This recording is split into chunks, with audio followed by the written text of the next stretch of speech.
तो हम पढ़ रहे थे पॉलन पिस्टिल इंटरेक्शन, जिसमें मैंने आपको बताया था कि पॉलन ट्यूब तब बनेगा जब एक बार पॉलन ग्रेन स्टिग्मा पे गिर जाए। अब पॉलन ग्रेन का स्टिग्मा पे गिरने का मतलब क्या समझाया था मैंने, याद करो।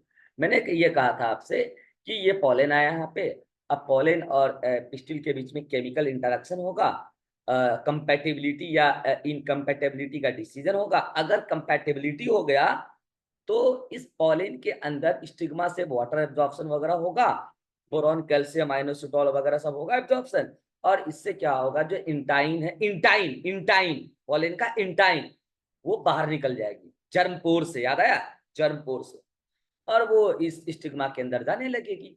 जब स्टिग्मा के अंदर जाएगी तो वहां पे कुछ टिश्यू होंगे, उसको पेनिट्रेट करने के लिए इसके पास इंजाइम है, किसके पास, पॉलिन के पास, जो टेपेटमी दे के भेजा है। उसके बाद यहाँ से ये पॉलन ट्यूब के फॉर्म में स्टिग्मा को क्रॉस करेगी, स्टाइल को क्रॉस करेगी और ओवरी के अंदर आ जाएगी। अब ओवरी में आने के बाद ये पोलन ट्यूब इधर एग अपरेटस की ही तरफ, यानी ओव्यूल की तरफ ही, वो भी माइक्रोपाइल रीजन की तरफ ही अट्रैक्ट होगी। और उसका रीजन ये है कि यहाँ पे जो सिनर्जीड्स है, वो सिनर्जीड जैसे ही पोलन ट्यूब ओवरी के अंदर एंट्री मारता है तो एक सिनर्जीड मरना शुरू कर देती है केमिकल स्क्रीट करके, और वो डीजनरेटिंग सिनर्जीड कहलाती है। और जो केमिकल स्क्रीट करती है वो केमिकल में कैल्शियम और बोरॉन और शुगर वगैरह होता है, एनोसिटोल वगैरह होता है, और उसी केमिकल के गाइडेंस में ये पॉलन ट्यूब इस माइक्रोपाइलर रीजन की तरफ आता है और ओव्यूल के अंदर एंट्री मारता है। तो यहां जो पॉलन गिरा स्टिग्मा पर लैंड किया, वहां से लेके इस पॉलन ट्यूब का ओव्यूल के अंदर एंट्री मारने तक की पूरी प्रोसेस पॉलन पिस्टिल इंटरेक्शन है, बराबर। अब मुस्कान आप बताएंगे, मुस्कान, कि जब ये पॉलन के अंदर आगे आगे क्या चल रहा है और पीछे पीछे क्या चल रहा है पॉलन ट्यूब में। फिर आगे आगे जनरेटिव सेल और पीछे पीछे वेजिटेटिव ठीक न्यूक्लियस। है, यानी कि आगे आगे दो मेल गैमिट बनाने वाली जनरेटिव सेल चल रही है और पीछे पीछे वेजिटेटिव सेल का ट्यूब न्यूक्लियस चल रहा है, ये रहा, ठीक है। हो सकता है कि कुछ केसेस में 40% प्लांट के अंदर वो किस फॉर्म में आए, दो मेल गैमिट के ही फॉर्म में आ रही है, तो हो जाएगा, ठीक है। तो ये फाइनली ये दो मेल गैमिट अगर मान लो कि वो जनरेटिव सेल के फॉर्म में आ रही है, तो जिस समय पॉलन ट्यूब ग्रो कर रही है और पॉलन ट्यूब ओवरी के रीजन में पहुंच चुकी है, तो उसी समय वो डिवीजन शो कर लेती है जनरेटिव सेल और दो मेल गैमेट बना लेती है। और ये पॉलन ट्यूब जो एंट्री मारता है डी जनरेटिव सिनर्जीड्स के थ्रू एंट्री मारता है, वो भी किसके, फिलीफॉर्म एपरेटस के थ्रू एंट्री मारता है। ये सारी कहानी मैं आपको सुना चुका हूं। और ये मूवमेंट क्या कहलाता है, chemotropic growth of pollen tube, जो कि सक्रीट करती है केमिकल, कौन, डी जनरेटिंग सिनर्जीड्स, कैल्शियम बोरॉन और एनोसिटोल के प्रेजेंस में होता है, ठीक है।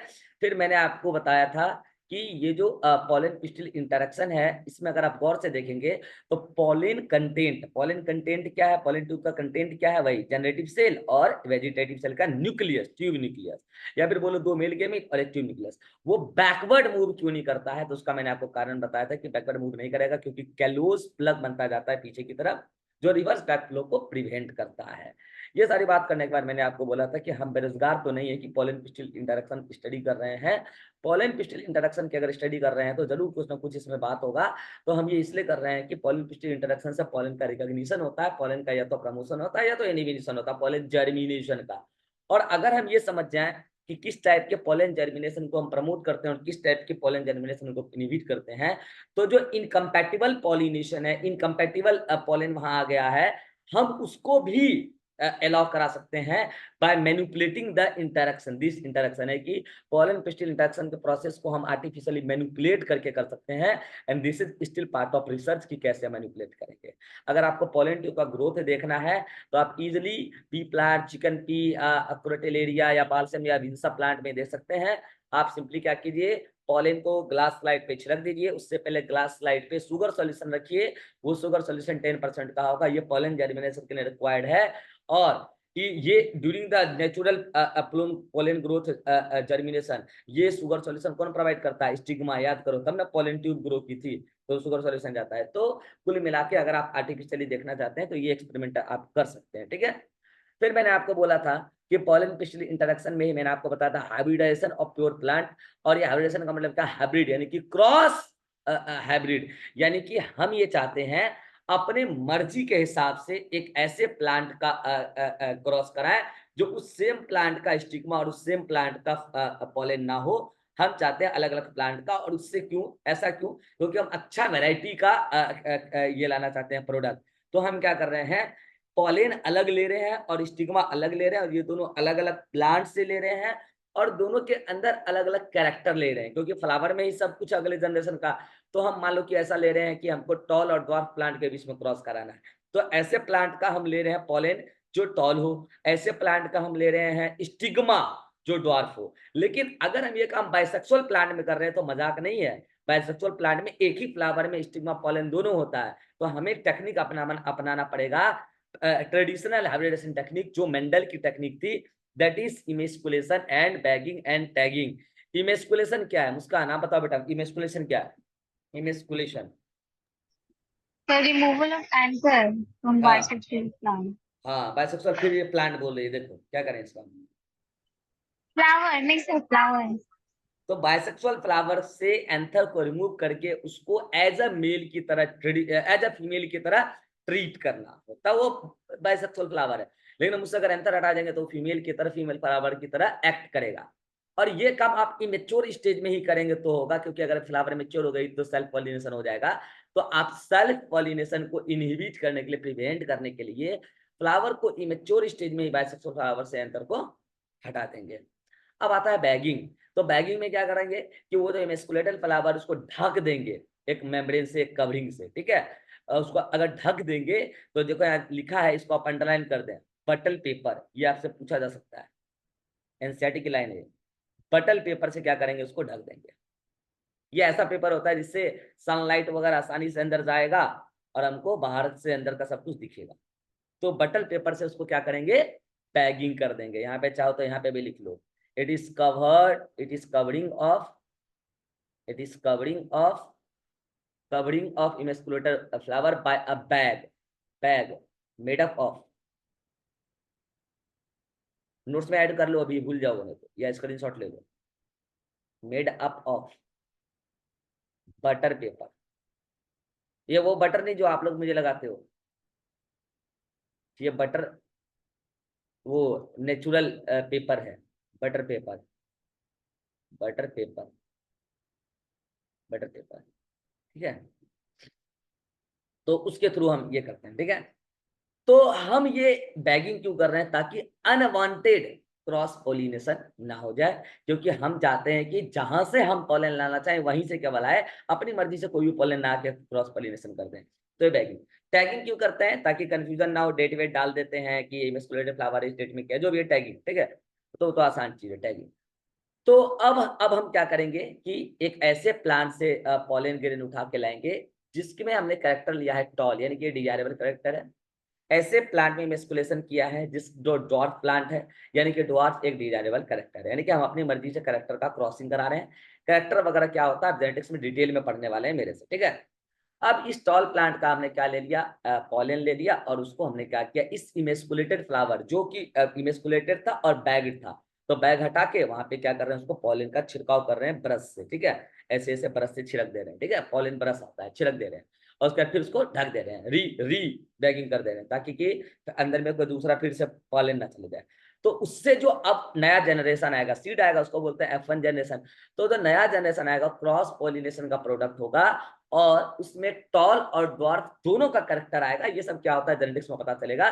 बस मैं आपको भी इतना बता रहा हूँ कि इमेस्कुलेशन, बैगिंग और टैगिंग क्या है, और हम यहाँ पर सेल्फ पॉलिनेशन कैसे प्रिवेंट किए हैं, और डिजायरेबल क्रॉस पॉलिनेशन को कैसे प्रमोट। फिर मैंने आपको एक बात ये बताया था, क्या ऐसा संभव है कि हम विदाउट इमेस्कुलेशन आर्टिफिशियली हाइब्रिडेशन कराते हैं, यानी कि क्रॉस पॉलिनेशन कराते हैं विदाउट इमेस्कुलेशन? क्या ऐसा संभव है उसका? हाँ सर, पॉसिबल है। कब कब पॉसिबल है ऐसा? As a unisexual flower, possible हाँ, है। तो अगर फ्लावर यूनिसेक्सुअल है तो उस केस में ऐसा होगा कि फ्लावर चूंकि यूनिसेक्सुअल है, तो या तो वो मेल होगा या तो वो फीमेल होगा। तो अगर फीमेल फ्लावर है तो उसमें मेस्कुलेशन करने की कोई जरूरत ही नहीं है। तो क्या वहां पे बैगिंग करने की जरूरत है मुस्कान? नहीं, नो सर। बैगिंग नहीं करोगे तो फिर तो क्रॉस पोलिनेशन डिजायरेबल होगा ही नहीं। आप हाँ अगर हाँ, आर्टिफिशियल बैगिंग एवरेशन तो करेंगे। आप अगर आर्टिफिशियल एवरेशन कर रहे हैं तो स्वार्थी बन के कर रहे हैं कि निस्वार्थ कर रहे हैं? इंसान सारा हाँ काम ही ठीक। स्वार्थ के साथ करता है, ठीक है। आप पढ़ भी रहे हैं स्वार्थ से, डॉक्टर बनिएगा, पैसा कमाइएगा, और क्या। तो अगर आप आर्टिफिशियल एवरेशन कर रहे हैं बेरोजगारी दूर करने के लिए तो नहीं कर रहे हैं। अब जाहिर सी बात है, कोई डिजायरेबल प्रोडक्ट पाना चाहते हैं तो आप ऐसे तो क्रॉस पोलिनेशन किसी को भी नहीं होने दे दीजिएगा।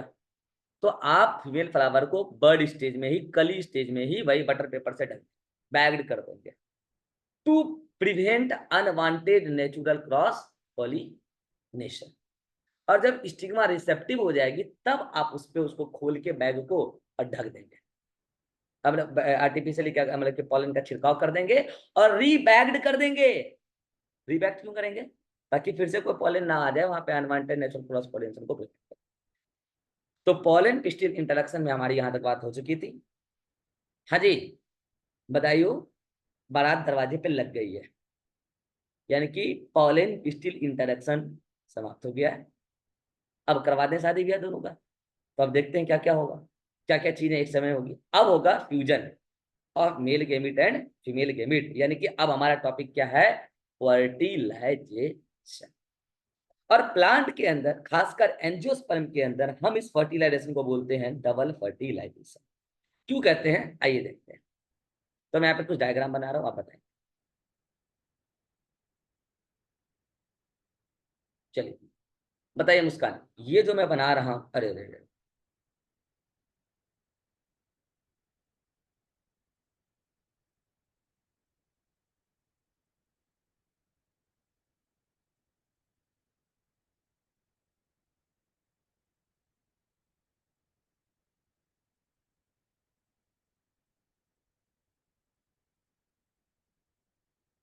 चलिए ये जो मैं बना रहा हूँ, ये मैं क्या बना रहा हूँ मुस्कान बताओ।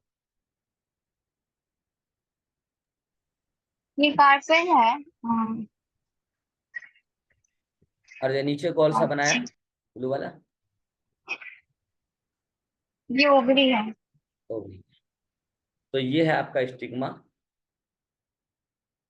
और ये क्या है, स्टाइल, और ये क्या है, है। ओवरी। तो ये स्टिग्मा, ये स्टाइल, तो ये है ओवरी। अब उसी के अंदर ये ओवरी से जुड़ा हुआ ये स्ट्रक्चर ब्लैक वाला मैंने बनाया, एंड दिस इज ओव्यूल। तो अब बताओ शुभम, आप ओव्यूल में सबसे बाहर की तरफ क्या होगा, सोच समझ के बताओ। सबसे बाहर हम्म, ये दो इंटीग्रेंट होंगे, आउटर इंटीग्रेंट और इनर इंटीग्रेंट। आउटर इंटेगमेंट और इनर इंटेगमेंट। इंटीग्रेंट।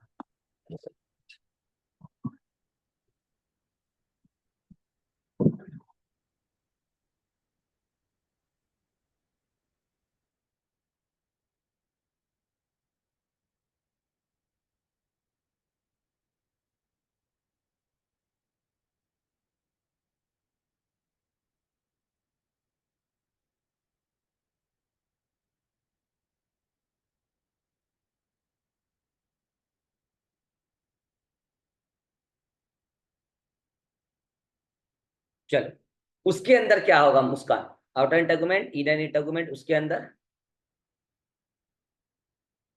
मुस्कान, सेंट्रल सेंट्रल सेल। उसके अंदर एक और लेयर होती है, याद करके बताओ जल्दी। शुभम आप बताओ। न्यूक्लियस। न्यूसेलस। भूल गए क्या मुस्कान, हैं? करवा चौथ का छुट्टी नो मनाओगे तो सर। यही होगा।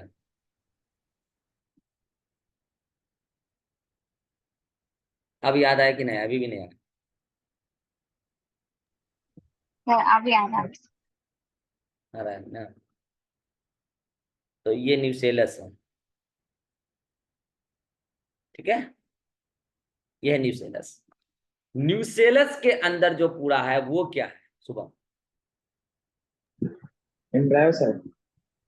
कौन सा? Embryo sir.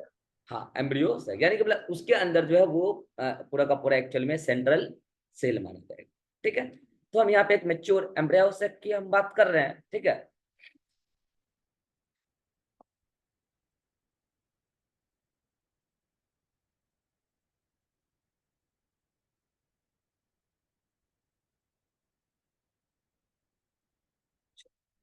ठीक है, आ जाओ। तो चलिए फटाफट बताइए, ये सबसे बाहर क्या है? ये सबसे बाहर वाला, ये वाला कौन सा पार्ट है? उसके अंदर ये कौन सा पार्ट है?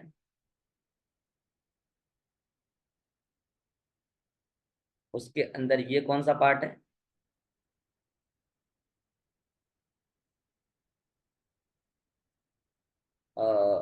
ये जो है पूरा, ये क्या है? और उसमें आपको वो गौर से बताना है कि ये तीन कौन सी सेल है।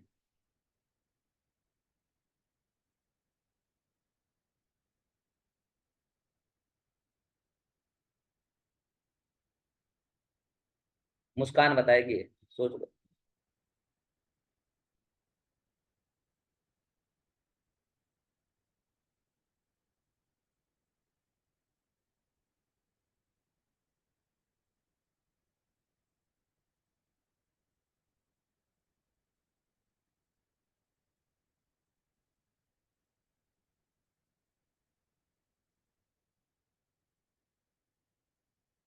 चलिए, तो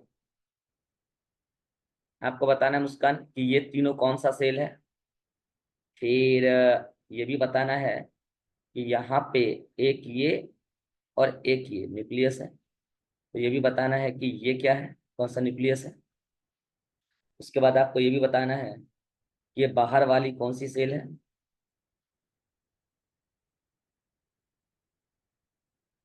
ठीक है, फिर आपको ये भी बताना है कि ये अंदर वाली कौन सी सेल। चलो मुस्कान, शुरू हो जाइए। ये सबसे बाहर क्या है? सर सबसे पहले ये आउटर इंटेगुमेंट है। आउटर इंटेगुमेंट है। ठीक है साहब, ये आउटर इंटेगुमेंट है। उसके अंदर उसके अंदर इनर इंटेगुमेंट। ये इनर इंटेगुमेंट। ठीक है, ये इनर इंटेगुमेंट। उसके अंदर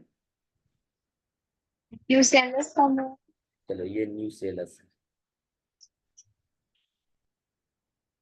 उसके अंदर एंटीपोडल सेल। ये एंटीपोडल सेल्स। ये एंटीपोडल सेल्स है। और ये रेड वाला सेंट्रल न्यूक्लियस या फिर पोलर न्यूक्लियस। सेंट्रल या पोलर न्यूक्लिया है। पोलर क्यों बोला है? क्योंकि किनारे से ही भाग के सेंटर पे आया है। और ये ग्रीन वाली, ये सिनर्जी है। यही है दो साली, सिनर्जी। सिनर्जी। और ये बीच में कौन है? ये एक्स है। ये दुल्हन, एग सेल। एग सेल, इसी को आप क्या बोलते हैं? Female gamete. ये सर नो, यस सर। यही है फीमेल गेमिट।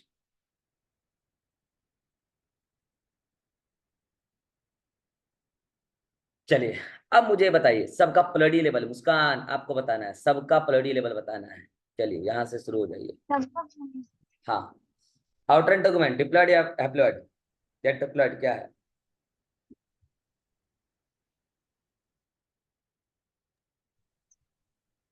ये डिप्लॉय। इनर इंटेगुमेंट, वो भी डिप्लॉय। न्यूसेलस। ये भी डिप्लॉय। अब रुको, एंटीपोडल सेल क्या है? ये हैप्लॉयड है। ठीक है, प्लॉयडी हैप्लॉयड। Ploidy haploid. और हैप्लॉयड। काउंट, और काउंट काउंट 3 है। लेकिन नंबर 3। चलो, polar nuclei, ploidy, haploid. Ploidy haploid. यानी कि दो दो न्यूक्लियस है, each nucleus are haploid nucleus. और नंबर कितना है इसका काउंट? 2 है। दो है। Synergy ploidy haploid ploidy haploid. और count 2 number 2। Egg cell ploidy haploid ploidy haploid. और नंबर नंबर 1 नंबर 1। अब देखो, गौर से देखो, ये पूरा एक सिंगल सेल कहला रहा था। कौन? मैं इसकी बात कर रहा हूं। और इस सिंगल सेल को आप क्या कह रहे थे? जल्दी बोलो Muskan. Central cell central cell. Central cell. इस सेंट्रल सेल में गौर से देखो कितने न्यूक्लियस हैं और कितने सेल हैं, बताओ मुस्कान। और 7 सेल और 8 न्यूक्लियस। 7 सेल में कौन कौन सेल है, नंबर बताओ। एक सेंट्रल सेल है, हम्म 3 एंटीपोडल सेल है, हम्म और एग एपरेटस में 3 सेल्स हैं, 2 सिनर्जी और 1 एक्सेल। तो एक्चुअल में ये कंप्लीट, ये जो सेंट्रल सेल है और इस कंप्लीट स्ट्रक्चर को हम क्या कह रहे हैं? तो इसको थोड़ा सा ऊपर लिख रहे हैं, रुको बता रहे हैं। सेंट्रल सेल को थोड़ा सा ऊपर लिख रहा हूं। ये सेंट्रल सेल है,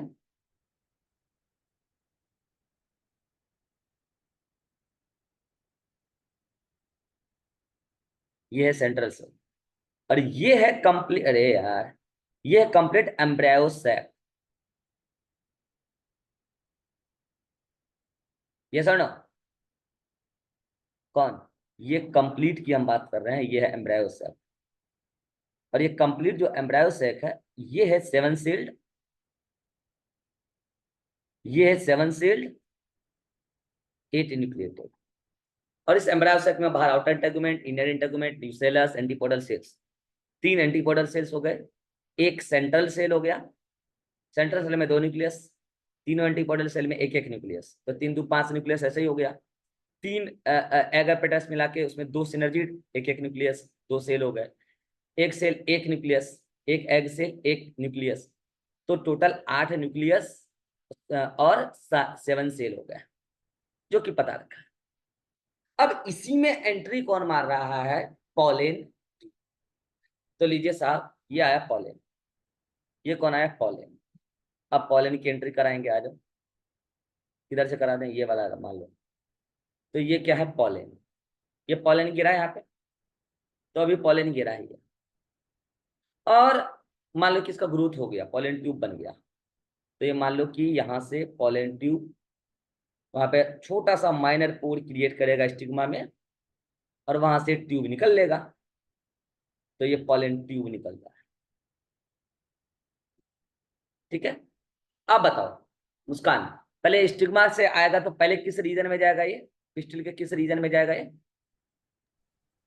स्टाइल। स्टाइल। तो अभी तक क्या इसके डायरेक्शन इधर उधर भंग होने का कोई चांस है पॉलन ट्यूब के ग्रोथ का? नो नहीं, सर। स्टाइल में कोई चांस नहीं है। लेकिन अब ये पॉलन ट्यूब इधर उधर कहीं भी भाग सकता है, या फिर ये भी हो सकता है कि इस वाले रीजन से ही एंट्री मारने का प्रयास करे। कौन सा रीजन? चलाजल एंड, ये है माइक्रोपाइलर एंड। तो ये इधर से एंट्री नहीं मारेगा, ये एंट्री इधर से ही मारेगा। और वो क्यों, बताओ शुभम। सर सिनर्जिक सेल के कारण वो कुछ केमिकल सेग्रेट करते हैं जिससे कारण ये अट्रैक्ट होता है। हाँ, तो वो दोनों सिनर्जी करती है या एक? दोनों सिनर्जिक करती है। नहीं, अभी तो बताया था, एक सिनर्जी मरना शुरू करती है और वही केमिकल सक्रीट करती है। एक ही सिनर्जी मरना शुरू करती है, यही मैं बता रहा हूँ बार बार।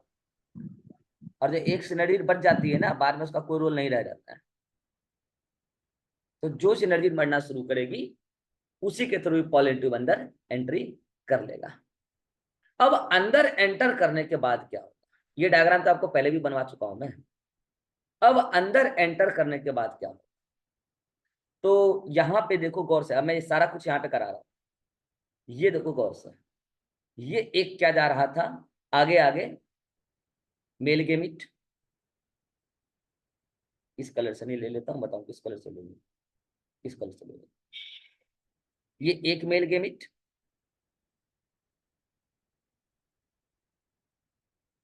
चलो इस कलर से लेता हूं, ये एक मेल गेमिट, इसके पीछे एक और मेल गेमिट, यानी कि दो मेल गेमिट है। उसके पीछे क्या है मुस्कान, न्यूक्लियस, उसके पीछे ट्यूब न्यूक्लियस यहाँ पे, ठीक है। तो अब देखना गौर से क्या होने वाला है, ये जो आपको दिख रहा है यानी कि आउटर वाला न्यूक्लियस, ये सिनर्जिड में आया, यहाँ पे आया सिनर्जिड में, और आने के बाद ये चला गया इधर की तरफ। कहाँ चला गया, जहाँ पे दो पोलर न्यूक्लिया है, ये लो इधर आ गया। कौन आया यहाँ पे जल्दी बताओ, आउटर मेल गेमिट जो पोलन ट्यूब में था। और ये अंदर वाला क्या करेगा, ये सिनर्जिड में आएगा, सिनर्जिड तक आएगा, और उसके बाद रुको इस वाले एरो को थोड़ा सही कर देते हैं, ये एरो यहाँ पे थोड़ा दिक्कत कर रहा है, ये एग सेल है, ठीक है। हाँ अब आओ, ये वाला जो मेल गेमिट है ये भी सिनर्जिड तक आएगा, लेकिन आने के बाद ये चला जाएगा फीमेल गेमिट के पास। आए क्या समझ में, और जो बाहर वाला ट्यूब निकले वो बाहर ही रह जाएगा। तो और तीनों के बारे में लिखते हैं फटाफट, क्या क्या लिखेंगे आ जाओ। तीन चीजें यहाँ पे, एक तो है आउटर मेल गेमिट,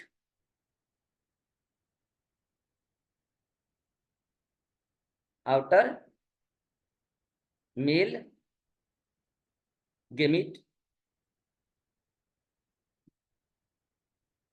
एक है inner male gamete,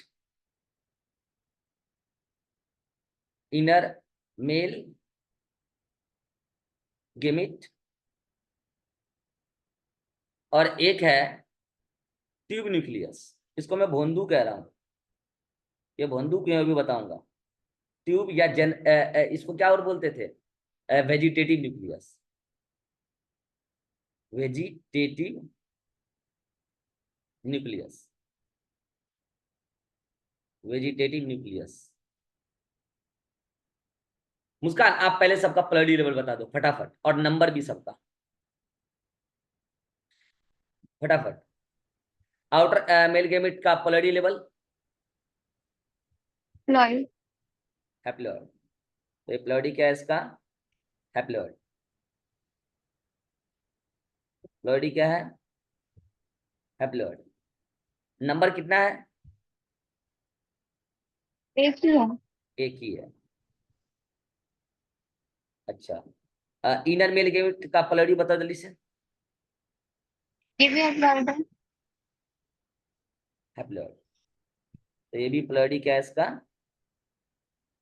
haploid. Number बताओ, नंबर एक ही है।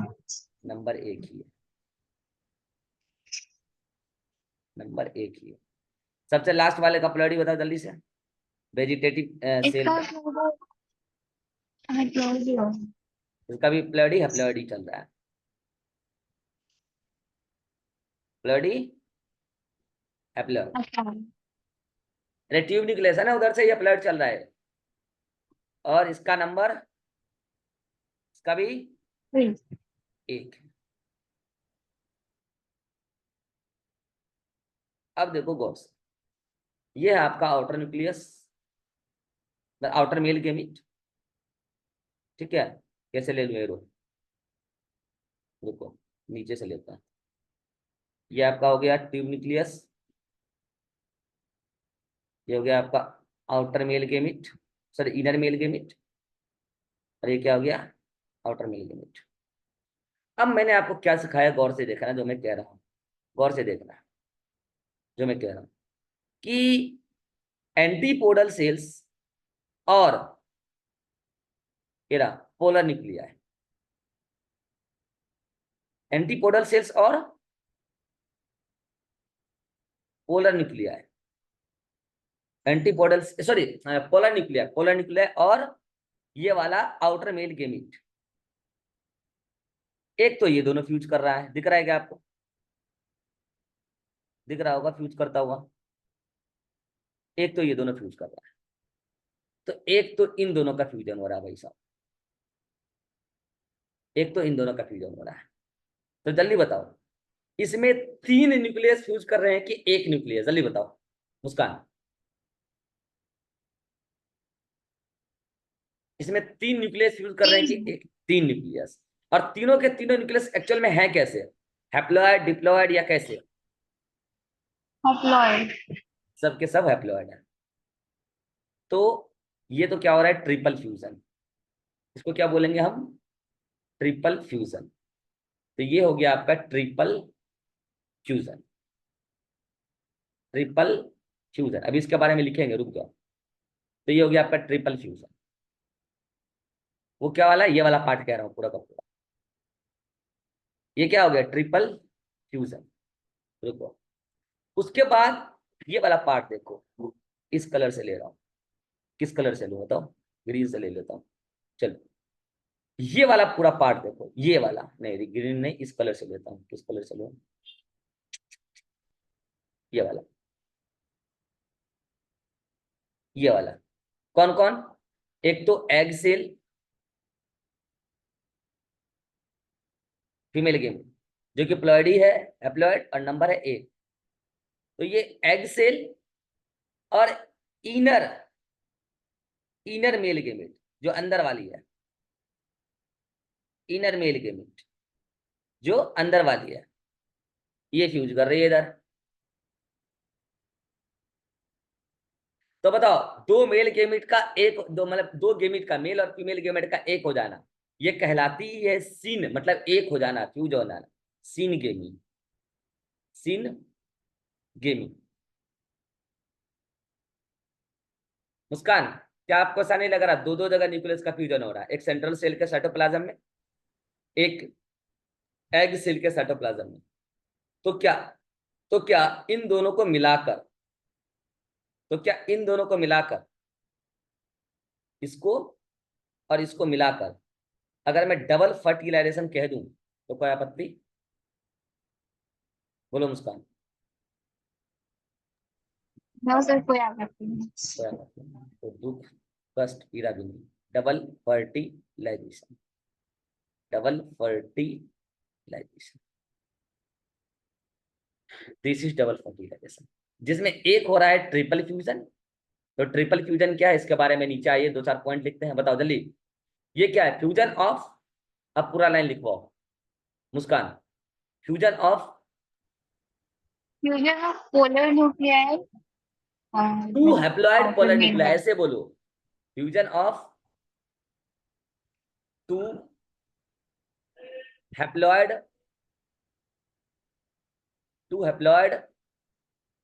Polar nuclei, two haploid polar nuclei with, बोलो मुस्कान।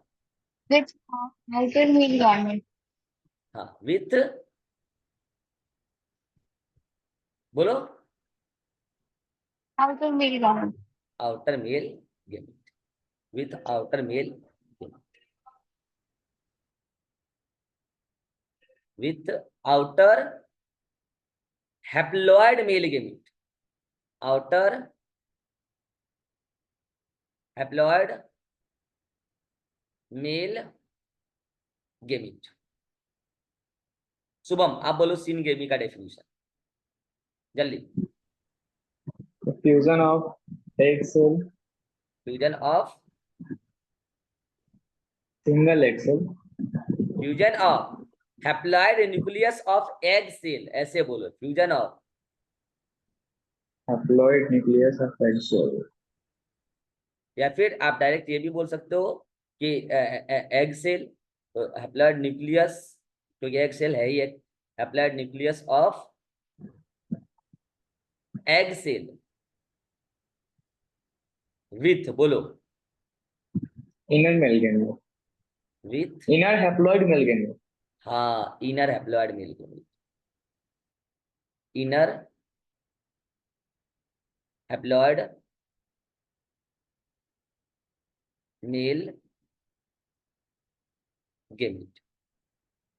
और सुनो, यहाँ पे भी सही कर लो, फ्यूजन ऑफ, ऐसे बोलो, हैप्लॉइड एग सेल तो ज्यादा सही रहेगा। Fusion of haploid egg cell, रुको पूरा लाइन लिख देते हैं। Fusion of haploid egg cell, fusion of haploid egg cell, बोलो मुस्कान, विथ बोलो मुस्कान। हैप्लॉइड इनर हाँ, male gamete. Haploid inner, haploid inner male. Male gamete. तो अब आपके मन में सवाल आ रहा होगा कि सर ये बात तो समझ में आ गई कि एक है ट्रिपल फ्यूजन और एक है सिन गेमिंग।